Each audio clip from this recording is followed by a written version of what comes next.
to a show.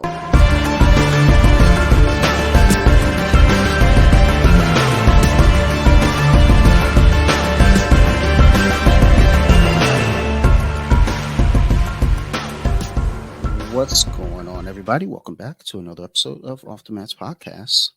It's me, it's Dante, and this week I'm happy to welcome back my good friend Teanna Taylor. Welcome, Teanna. How are you? I'm really good. Thank you for inviting me on again. Absolutely. Thank you for making time to come on here and talk with us about your experiences competing at the Europeans this year, 2022, in case you guys didn't know the year. So yeah, I just wanted to have you back on and just kind of go over, just kind of building up into it, and then just the event itself, and kind of go into events that are upcoming as well, and just conversation. So let's jump into That it. sounds good. How was I guess getting ready for everything and prepping? I know you had a long journey back, just coming back from injuries, and then COVID also being in there. Like, how did you feel when you realized you could be ready for this? I think it was about in November last year, I started back training properly following my 2 knee surgeries, which I've spoken about previously.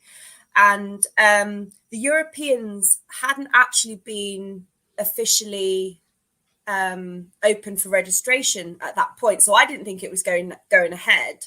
But then I think it was late November, if I'm not mistaken, or maybe mid-November, registration opened. And I was like, oh my gosh, it's actually happening. But I had been off the mats for a long time. And I was thinking, am I actually going to be ready for this, to actually do myself justice and perform well? So it was in November I started training again properly. It was around that time registration opened for the Europeans. But I didn't sign up straight away. I wanted to see how my knee held up in training, how I was psychologically as well, because I'm still working with Dr. Bescoby, my injury sports psychologist. And I have had a lot of fear over re-injury. So it was always in my mind that I might compete, because ever since I got injured, the very first time, which I can remember was the 9th of December 2019, I have thought about competing every single day. But because the Europeans normally happens in Lisbon in January each year, when it wasn't advertised at the beginning of November, I thought, well, it's not going ahead, just like it didn't because of COVID. So I was back on the mats, really unfit. I was 12 kilos heavier. That's about 25 pounds heavier. And I just got on with training, really. And then as I improved technically, and my fitness got a bit better, I was thinking, okay, I always said I wanted a good comeback, but the Europeans is a really big competition. So would it be better to do a smaller competition where the standard isn't as high and see how that plays out? But I thought, I'm not one to do things by half. So I signed up for the Europeans, and training was going well. I was feeling confident in my knee. And yeah, I was getting really, really nervous quite early on, though, because I've never had this much time off competing. And it's true what my coach says, the longer that you have off, the harder it is to come back. So I was really nervous, a lot longer than I have been prior to previous competitions. The nerves did last a lot longer. So as time got closer, I was working on my strength and conditioning, still continuing my sports psychology sessions, because one of my real fears about going back into competition was obviously getting injured. No one wants to have an ACL rupture at any time, let alone when you're coming back from such a long layoff. So I had to think carefully about my expectations with the Europeans, because normally, and I never lie about this, I compete to win. This time, my mindset had changed slightly, and it was more that I'm competing to get back into the competition scene, to brush off the cobwebs, and most of all, to come away uninjured. That would be like winning gold. Winning gold would have been amazing, don't get me wrong. But also, if I had won gold and came away injured, that would not have been good, because it means I'm going to be out. So the training was going well.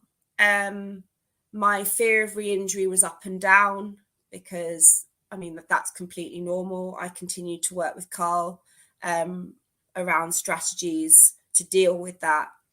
And I was feeling pretty good. 3 weeks before the competition, about 3 weeks before, I made a comment to my partner, who's also my jiu-jitsu coach. And I said, I feel so lucky that I get to compete in the Europeans, and I don't have to worry about work. I don't have any other stress going on except focusing 100% on my training. Unfortunately, I spoke too soon, because my boyfriend fell very, very seriously ill and had to be hospitalized. Initially, I thought he had COVID, but he didn't. Initially, it looked like he had bone cancer, but it turned out he had severe blood poisoning. And I wasn't able to train. I was in the hospital with him up to 8 hours a day or so. And I've mentioned on this podcast before that I co-run 2 BJJ clubs with my partner. So I had to arrange cover for both classes, make sure people were paired appropriately, that there were no injuries, that kind of thing. So the whole logistical side of running the clubs, as well as being in the hospital every day, took a massive toll psychologically. It was extremely, extremely draining. I wanted to be there for my boyfriend. At the same time, I had to be there for all the members. The members are really understanding, but obviously when it's you who's co-running the club, and you have to step up when the main person isn't there. And that I found very stressful, because it meant I couldn't get my own training in as well. And I was still dealing with inquiries, new people wanting to come down, that kind of thing. So I had to kind of try and be really brave and get on with things. But when cancer was mentioned as a possible diagnosis, I told myself I'm not going to be able to do the Europeans. I have to withdraw, because I cannot go to Italy and leave my partner in a hospital bed. I can't do that. He had a trapped nerve in his neck, for which he was taking some painkillers. And it actually turned out these painkillers are what led to the blood poisoning. This particular painkiller is banned in the UK. It's banned in the US. It's called metamizole, more commonly known as Nolotil. It's banned in lots and lots of countries, but particularly British people and English and Irish people react specifically badly to this medication. And he's not one to take medication anyway. He doesn't even really like taking paracetamol or aspirin, but he was in so much pain. He had these stronger painkillers, and they nearly killed him. So that was a huge amount of stress right before the Europeans. And there was a big question mark about whether to pull out or not. Because although my competition prep had been going well up until that point, it's been in the right headspace to compete. And I think every competitor will agree on me with regards to that, in the sense that you have to be in the right headspace to step on that mat. Otherwise, you've lost before you've even fought. So yeah, there was an awful lot going on. Just before I flew out to Italy, we held a seminar with a guy called Sean Coates, who's one of the best black belts in the UK. And I hosted him through Jits in the City, which is our program where we put up fighters and take them around Madrid. And he's a friend of Gareth, so I took Sean to see him in hospital. But again, trying to concentrate in a seminar, coordinate a seminar when your partner isn't really ill was really difficult as well. So I'm pleased to say my boyfriend is fine now. He actually got discharged the day before I flew to Italy, because even when cancer was ruled out, I didn't think I was going to be doing the Europeans, because again, to leave a loved one in hospital is a very difficult thing to do. But he insisted on coming with me. He absolutely insisted and said, there's no way you're going on your own. So he got discharged from hospital on, it was Monday, the 13th of February. And Monday the 14th. It was Valentine's Day. Yeah, it was Valentine's Day. So that was the best Valentine's Day present ever, to have him back home. But then we flew to Italy on the Tuesday, which I was a bit skeptical about. And I'd been working with Carl about psychologically being prepared to fly out and compete on my own, because the blood poisoning caused him to have no white blood cells, so he had no defenses. So to catch COVID from going on a plane or catch any kind of infection was a huge and very real worry for me. But he was not having any of it. He's incredibly stubborn and said, I'm coming with you. So that was that. Yeah, it sounds like you had a full plate. Just this isn't even factoring in the fact that you competed. This is just leading up to it. Just a whirlwind of everything going on. So, kudos to you for, still getting out there and actually doing it, because, your regular, average, everyday person will look for any excuse not to do it. It's like, oh, well, I can't do this because of the layoff. I don't feel comfortable.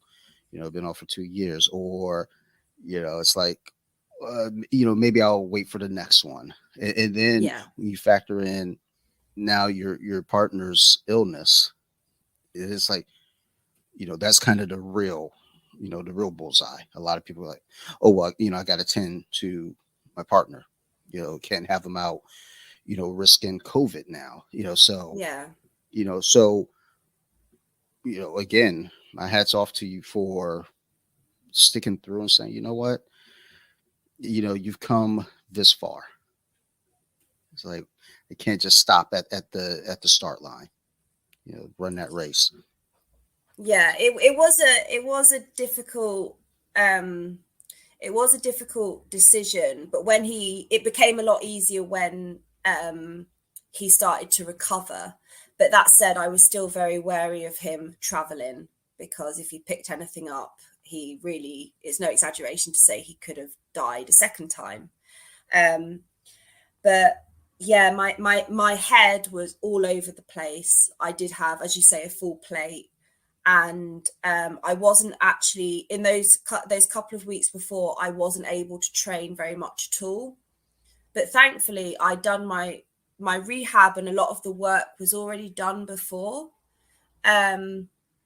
So we flew out to Italy on the Tuesday. I was extremely nervous, as I mentioned, but that is the definite correlation between being that nervous, having had the 2 ACL reconstructions, and the layoff from competing.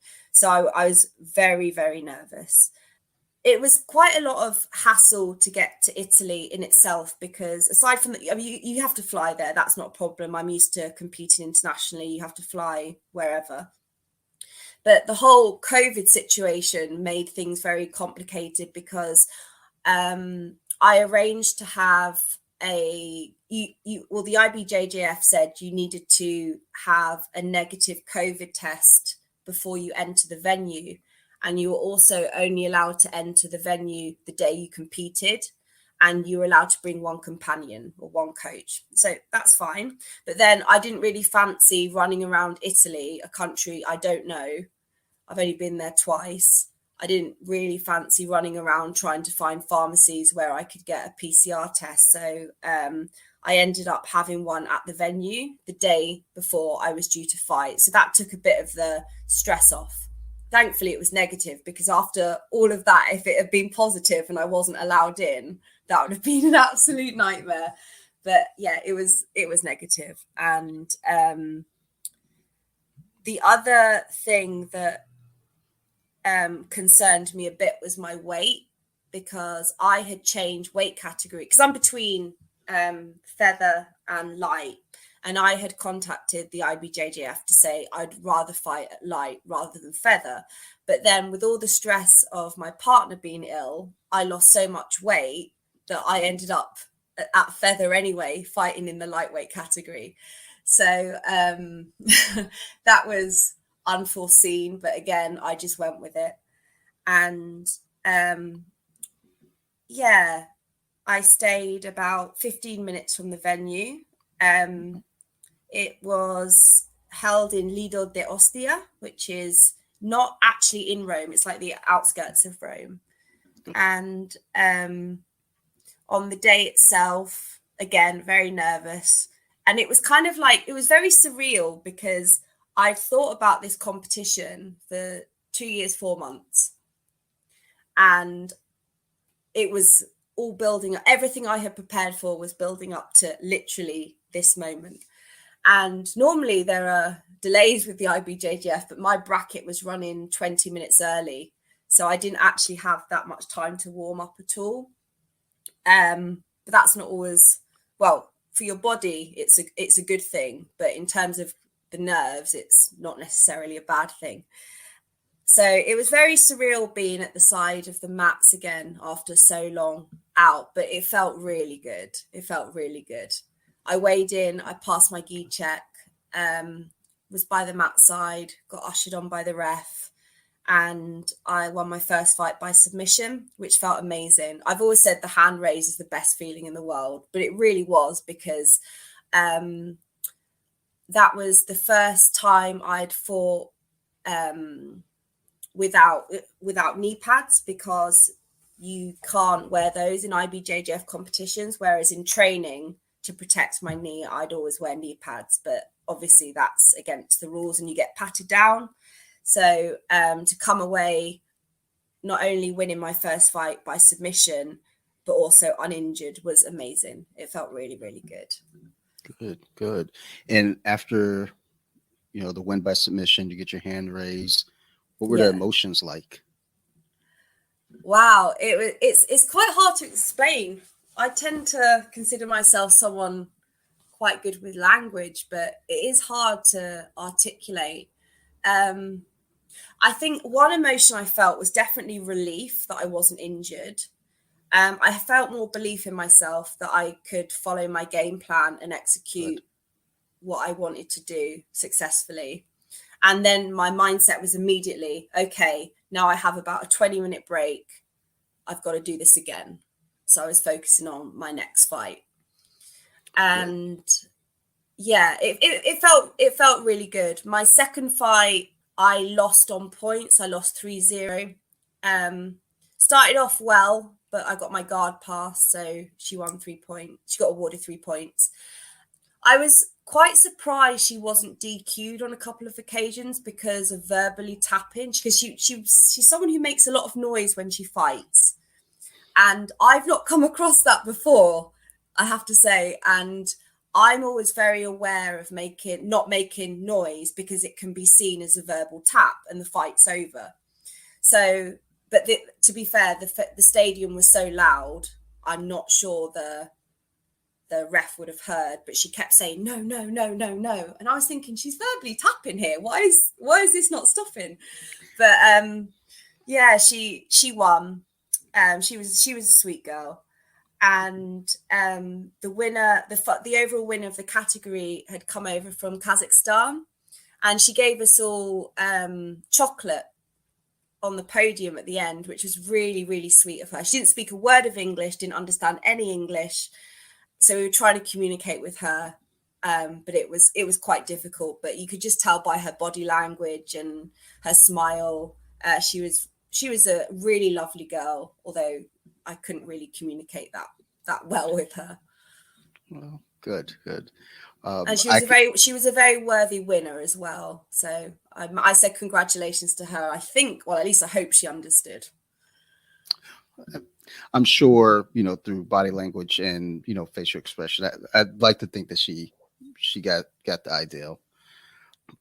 So, as you're traveling, and the lead up to anticipation, and the routes. First off, how long was the flight from Madrid to Rome? It was 2 hours 20 minutes. On the way back, it was about 2 hours 45. While going in, just kind of with everything on your mind, and now you're also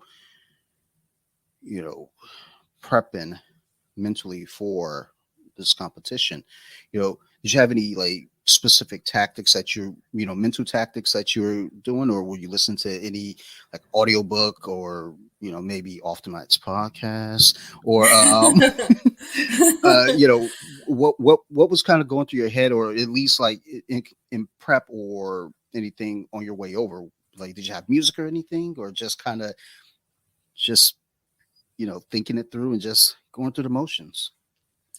I was going through my game plan a lot, and I do have a specific competition playlist that I listen to. So I was listening to that on the plane, but I was sat right at the front of the plane and Gareth was sat at the back. And at one point I saw somebody come on with a stethoscope, and then I got really distracted worrying that Gareth had fallen ill, but it wasn't him. It was somebody else had a medical problem. So that kind of got me a little bit worried and distracted. But when I saw that it wasn't him, I was able to center myself back to, okay, I'm here to compete. This is what I need to do. I've got my game plan. I know what I'm going to do. And it's just a case of hopefully executing it as planned.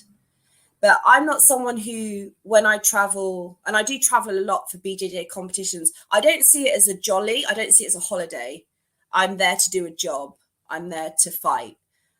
Because I know I was talking to a friend of mine, and he says a lot of his teammates see the competitions as, time away to eat what you want, drink, etc. And then a lot of them actually don't make weight. And it's not a cheap competition at all. When you factor in the cost of flights and accommodation, it's not something that I personally take lightly. It's something I take extremely seriously. And I don't eat Italian food anyway, so that was a bit of a problem. I don't eat pasta. I don't eat pizza. I'm not into wine, but that's another story. I'm just really weird with food. That's the Dante playlist of food right there. Good grief. Sign me up. Yeah, I'm the only person I know who's never had a pizza in my life. Never. Never. When I was 12 in school in home economics, we were told we had to make a pizza. And I got my mom to write a letter to say that Teanna would not be participating because I physically cannot be around pizza. It's very strange, but I've been like it since I was a kid. I know the look on your face is, I've been like it since I was a kid. I find, I don't know, pizza just never done it for me, but I won't even try it either. So you would not have done well when we watched the fights last night, because I think I had 7 pizzas, and oh wow, I still had my neighbor just came over and picked up one because we had 2 left, full untouched pizzas. So all right, well, I'll keep that in mind. Fight nights come about. We invite Teanna over. It's okay, look, we got to change up the food options. We're not ordering pizzas chicken tonight. If it's chicken or steak, I'm good. Gotcha. Next fight night we're okay, we're gonna fly you in from Madrid. come through. We got chicken and steak, which that's also on the Dante playlist of food. So Good. all right, That's good to know. it works. Um, so we kind of went through the emotions of that first submission, coming back, and that was your first match back Yeah. from that huge layoff, and you get the submission. That's awesome. That's Yeah, awesome. it did feel, I'm not gonna lie, it did feel awesome. It did feel awesome. Like, even just hearing it, I remember kind of messaging with you, then kind of as you're going through it, and you mentioned it, I was happy for you, but like now hearing it spoken out, a little emotional, kind of just like, dude, that's so awesome. So congrats on that. uh, couldn't be happier just hearing it, especially just like, wow, that's amazing. Now, as you know the Europeans have come and gone, we saw that they've been announcing other competitions upcoming. Yeah. Any plans for? I think they announced Ireland, I believe. There was one, Barcelona. I Barcelona. believe. Yeah, I'm doing both of those. So on the 30th of April, I'm flying. Well, I'll go the day before. I'm going to be competing on the 30th of April in Dublin at the IBJJF Dublin Open, and that's going to be gi. And Okay. I'm going on my own because my coach is going to be in Belgium at a heel hook seminar. So I'm going to make a weekend of it and do no-gi as well on the Sunday. And fly back to Madrid on the Monday. So that's Dublin in Ireland, another IBJJF comp. And then the following Saturday, I'll be competing in Barcelona at the European Masters, which I'm really excited about. It's quite a lot close together because I am someone who does get competition come down. And I know post-competition blues are a very real thing for a lot of people. But before I got injured, I did quite a lot of competitions on consecutive weekends, but these are quite big competitions. So I need to make self-care a priority and make sure I'm eating well and sleeping well, etc. Because traveling really does take it out of you. It really does. And although I'm in Madrid, Barcelona is still quite a trek to get to. So I'm really excited about both of those. I've only done 2 no-gi competitions. I did the no-gi Europeans in 2019. That was in Italy at the same stadium as the gi Europeans. I do find that traveling does take it out of you because it's not just getting to the airport or the fact that you have to fly somewhere else. It's everything before. You've got to actually get there. You've got to find your hotel. You've got to know where the venue is, and all that stuff does take a toll physically on you. A lot of places are really well connected with trains. I've been informed that actually Dublin isn't. But when I compete abroad, I generally usually take taxis because I don't want to be lugging around my gis. I always pack 2 gis. I will always pack 2 hyperfly gis in case one gets ripped or blood stained or something in the first fight. That's a habit I've had ever since I was a white belt, to take 2 gis. And obviously all my other stuff that I'll have with me means that I don't particularly want to be adding extra stress with traveling. So I like to make things as easy as possible, but it does add up. It does become quite expensive. So after Ireland, I have 6 days before I compete again. And as well as having learned quite a lot of lessons from the Europeans, with my jiu-jitsu. So for example, my second fight, I spent a long time in a position that I didn't understand. And that kind of shows my lack of experience, hence why I am a blue belt and not a black belt or a brown belt. So as well as the stuff I've taken away in terms of technique, there are also more logistical things like making sure that there is a good transport service, making sure that I'm staying as close to the venue as possible, because having had my knee injuries, my coach was very against me doing the absolutes at the Europeans. And I was okay with that because I didn't particularly want to fight against a lot of bigger people. But the thing is, because the absolutes were 7 or 8 hours later, when I looked at the people who actually entered them, I would have been in the the heaviest person was in the 64 kilo category. So that would have been manageable because that's the category I was actually fighting in, even though I weighed in at feather. So my plan for Ireland and also for Barcelona is to stay in an Airbnb very close to, well, as close as possible to the venue, so that I can leave the venue, leave the stadium, have a bit of downtime, and then go back to do the absolutes. That's my plan. So there are some more logistical things as well as BJJ technical things that I came away with after Rome, because I'm going to be doing more competitions and traveling more. So it's good to learn from experience about how to make everything just all round an easier and more comfortable trip, really. Good. It sounds like, just as with competing, and you go through one thing on the mat, you got to fine tune it. The traveling is the same thing. You got to fine tune that. And like you said, the logistics, have to all work out and flow together. So it's good. So with this now kind of in your rear view, and the return, I was wondering, prior to the Europeans, how many IBJJF competitions had you done before the Europeans? My very first one was the Europeans at white belt in 2019. I've done the Spanish national at blue belt. My very first blue belt competition was the European Masters in Barcelona. Obviously, I got bronze at the Europeans this time round. So that's 4.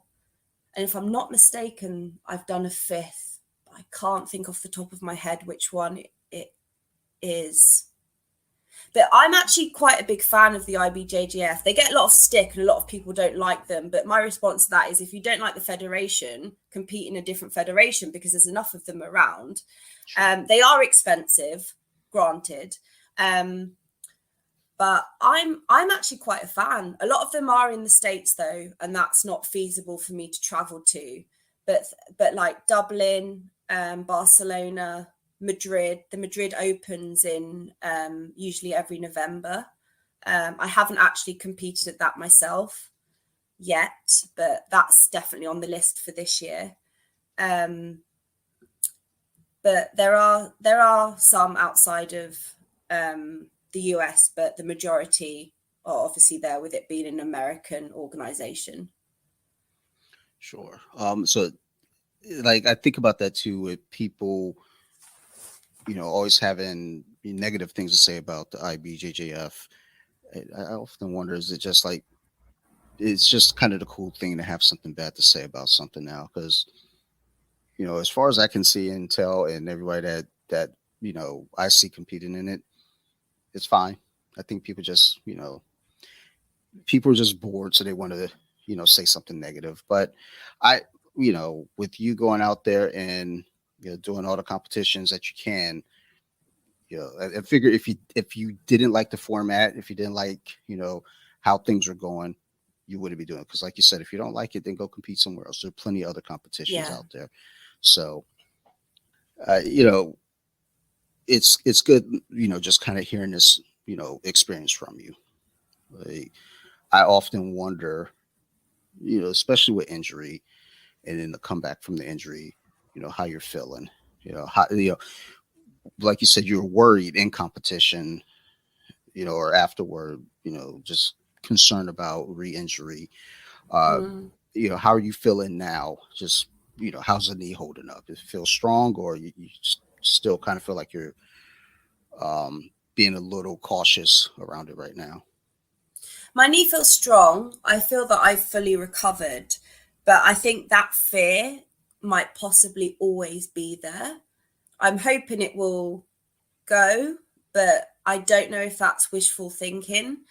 But with the amount of competitions I plan to do, with that comes an acceptance that, okay, you're putting yourself in a position where you could possibly get injured. But it might not be my ACL. I could get armbarred and it go on really quickly and end up with a broken arm. But obviously, having had the experiences I have had, it's my knee I'm particularly concerned about. But so as I mentioned earlier, I'm still working with Dr. Carl Bescoby because he really does understand the impact of injury. And a lot of people don't actually come back from ACL injuries, or they do, but they're not the same.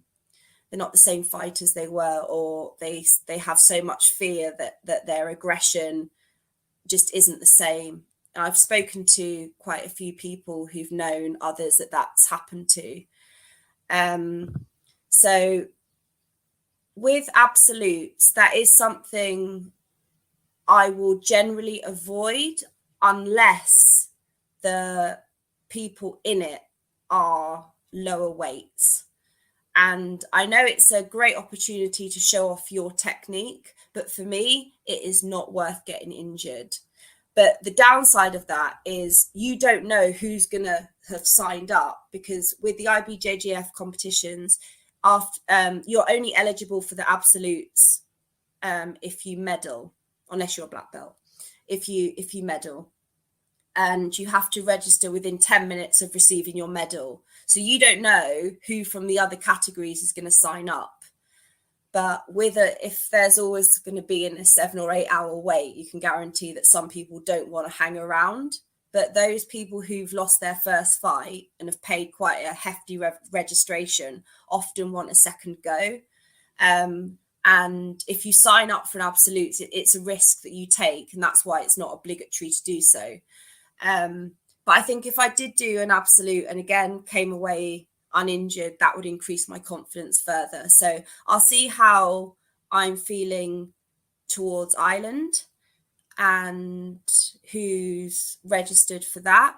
But right now I'm feeling confident in my knee.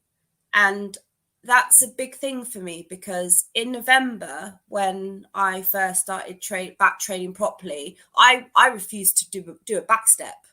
I refused to backstep because I was convinced I was going to hurt my knee. So that's how far I've come. And it's only when I'm working, for example, with Carl, and he points out things like this, things that I wouldn't have done even a month ago, that I realize how far I've come. And that's not to say I still haven't got work to do. I think I'm always going to be fiercely protective of my knee. And also I'm not getting any younger, which is, it's the truth. I'm not getting any younger. So really taking care of myself, picking my roles carefully, and I'm not afraid to turn down roles in the gym. People know what I've been through, and they also know I'm fiercely passionate about competing. So no one takes offense if I say I'm not going to roll with you, which is really nice, actually, because I have a very supportive team. Good. I always find that bizarre. Like, if people getting offended if somebody declines a role with them, I don't know. Just in my mind, it's bizarre, but I don't know.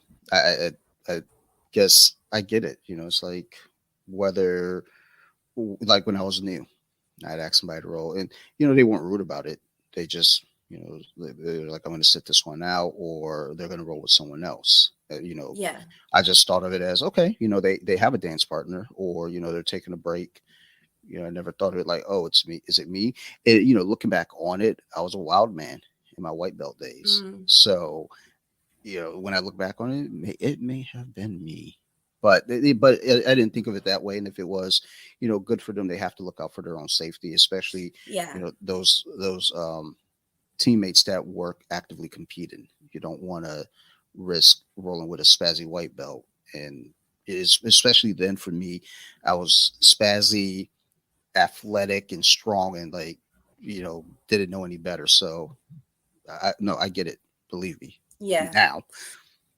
Yeah, I know a couple of black belts who own academies, and they are very, very light, and neither of them do absolutes because they, we spoke about this, and they both said, A, it's not worth it because their size means that they're much more likely to get injured, and B, running an academy means that you're a teacher. You can't have that much time off from teaching, or if you do, you have to arrange cover.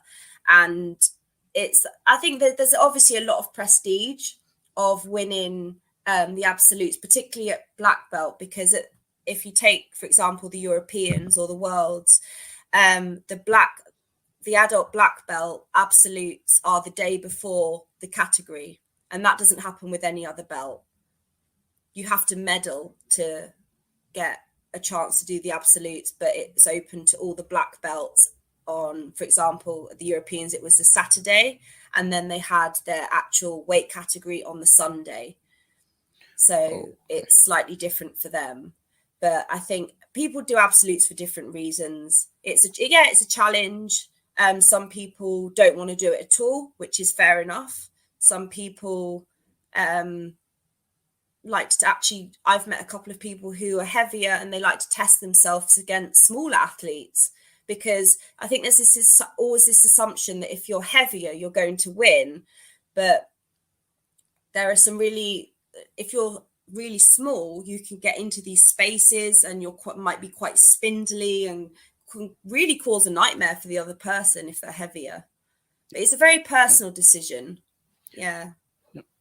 Also, just kind of, stepping back when you were talking about the ACL injuries and, people coming back from, they're usually not the same. We see that a lot here in the U.S. In American football.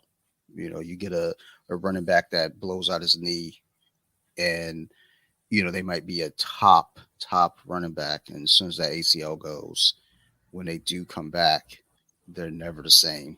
And so, when you were mentioning that, I thought hard about that, because it's like there's so many good players that knee goes, and us as fans watching, we can't really relate. We're just like, trash talkers like, oh, he's not very good right now. He's not good anymore. It's like, well, it's not about them not being good anymore. I mean, they've got a lot on their mind, and that goes for, you all as, active jiu-jitsu competitors. When you have a major injury like that, that's, I'm certain, is always in the back of your mind, no matter how strong, you feel physically, in the back of the mind is always there. And, again, kudos to you for, having the like willpower to kind of come back from this, and, making your first competition back, one of the big boys versus like, I'll do this, small local tournament where there might only be, two people in my bracket. It's like, no, I'm gonna go for Europeans and just, just go out there and, face the world. So happy for you, proud of you as a friend, very proud of you. Thank you. And I'm looking forward to, your journey as you're getting ready for Ireland and European Masters. So, keep up that great work, Teanna. So we're gonna go ahead and wrap up here, because for those who may not know, we've got quite a bit of recording to do after this, because we're getting ready for episode 100. Just trying to promote that there. And Teanna's going to be my co-host on that. So we're going to get ready to head out, and we'll take a little bit of a break in between. But as we wrap up, as always, Teanna, thank you for doing this. Do you have any shout outs or mentions you'd like to put out there for us? Yeah, definitely. Chris at XS Guard Mouth Guards, who always makes sure I have a really well-fitted mouth guard for competition and training. Keeps my teeth perfect shape. Also, have to give a huge mention to Dr. Carl Bescoby at Evolve Your Injury, because I've been working with him for quite a while now. And the progress I've made under his guidance has been incredible. So I'm hugely thankful to him. also to Hyperfly Europe for their continued support, and finally to Chris at Enhanced CBD. Excellent. And I'll be sure to tag them all in the show notes so that way people know where to find them as well. And also for everyone else, thank you as always for listening. Do appreciate you all as listeners, and those who've been here from early on and are still here, awesome. I love it. Thank you so much. And for new listeners, thank you as well. I know whenever Teanna comes on, there's a huge uptick. So thank you, Teanna, for bringing the audience with you. And as always, if you have any questions or concerns, always feel free to reach out to me at Off the Mats Podcast on Instagram, or I don't know why my voice just did that, or BJJ Wiki on Instagram as well.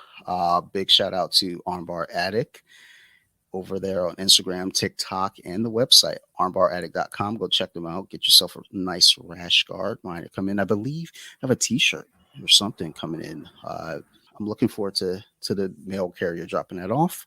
Also, go give a listen to my other podcast. So, you like horror. I have to mention that comment in there because someone tried to correct me and tell me that my podcast name was incorrect. So you like horror? ? It's a horror movie podcast, and I just sit with friends and talk about scary movies. So go give it a listen if you like scary movies. Some don't, some do. I love them. That's why I did a podcast. Also, big shout out to my upcoming guests that are going to be on episode 100. I'm just going to shout them out now, so that way you guys know what you're getting into. Student of BJJ, Johan, who's at I never know how to say his Instagram handle, but I'll spell it out. JOHLOR 80 Instagram. Go check him out. BJJ Mama, also go check her out. And go give a check out to A Enriquez 218 also on Instagram. So I think that's everyone, correct?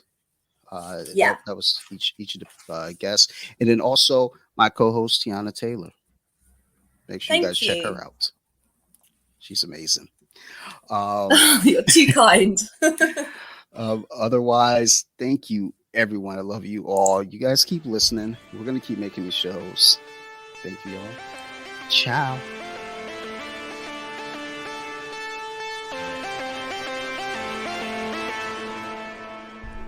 Deep with it. Now let me sing a song.